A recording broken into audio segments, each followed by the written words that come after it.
एक छोटे से गांव में एक गरीब परिवार का एक लड़का रहता था।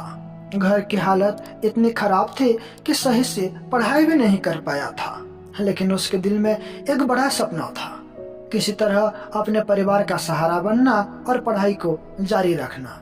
वो सोचता था, अगर मुझे किसी तरह नौकरी मिल जाए तो सब बदल सकता है। कुछ दिनों के बाद उसने एक बड़ा फैसला लिया और एक बड़े शहर कोलकाता जाने का निश्चय किया। वो अपनी सारी उम्मीदों और सपनों के साथ कोलकाता पहुंचा और नौकरी ढूंढने में जुट गया। कई दिनों की कोशिशों के बाद उसे एक सेठ के घर में नौकरी मिल गई। उसका काम था रोज सेठ को 6 घंटे तक अखबार और किताबें पढ़कर सुनाना। शायद ये कोई उतना खास काम नहीं था, लेकिन उसे इस वक्त नौकरी की बेहद जरूरत थी, इसलिए उसने खुशी खुशी वहाँ नौकरी कर लिया। कुछ समय बाद की बात है, एक दिन जब वो दुकान में काम कर रहा था, तभी उसकी नजर अचानक दुकान के एक कोने में पड़ी। वहाँ 100 रुपये के 8 नोट गिरे हुए थे। उसने इधर उधर देखा कि शायद कोई उन रुपयों को ढूंढ रहा होगा, पर कोई नहीं था। उसने सोचा, इतनी बड़ी रकम उसके जीवन को पूरी तरह बदल सकती है, पर उसकी ईमानदारी उसे रोक रही थी। बिना किसी को बताए उसने उन रुपयों को अखबारों और किताबों के नीचे ढक दिया ताकि कोई और उन्हें देख ना सके। अगले दिन दुकान में खूब खोजबीन होने लगी। रुपयों के गायब होने की बात पूरे स्टाफ में फैल चुकी थी। जब सेठ ने इस लड़के से भी पूछा कि क्या उसने उन रुपयों को कहीं देखा है, तो बिना झिझके खुशी खुशी उन नोटों को निकाल कर सेठ को दे दिया।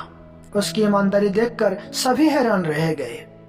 सेठ उसकी ईमानदारी से इतना प्रभावित हुआ कि उसने उसे इनाम देना चाहा, लेकिन लड़के ने विनम्रता से मना कर दिया और कहा, सेठ जी, मुझे आपकी मदद की जरूरत है, पर इनाम के रूप में नहीं।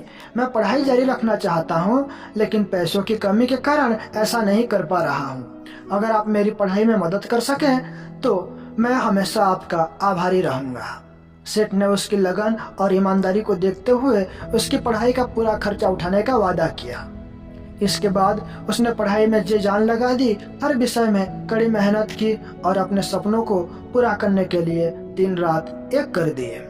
समय के साथ उसकी मेहनत रंग लाई और वो एक मशहूर साहित्यकार बन गया। वो लड़का आज हिंदी साहित्य में एक सम्मान से लेने वाला नाम है और उसकी ईमानदारी और मेहनत लोगों के लिए एक आदर्श बन गई। उसने सच में ये साबित कर दिया कि ईमानदारी और सच्चाई के साथ जीने वाला व्यक्ति ही ईश्वर की सर्वोत्तम रचना है। ये व्यक्ति कोई और नहीं, ये है राम नरेश त्रिपाठी। जी हाँ, वही राम नरेश त्रिपाठी जिन्होंने स्वदेश प्रेम जैसे कई कविता लिखा है और ये कविता आज भी स्कूल कॉलेज में पढ़ाया जाता है।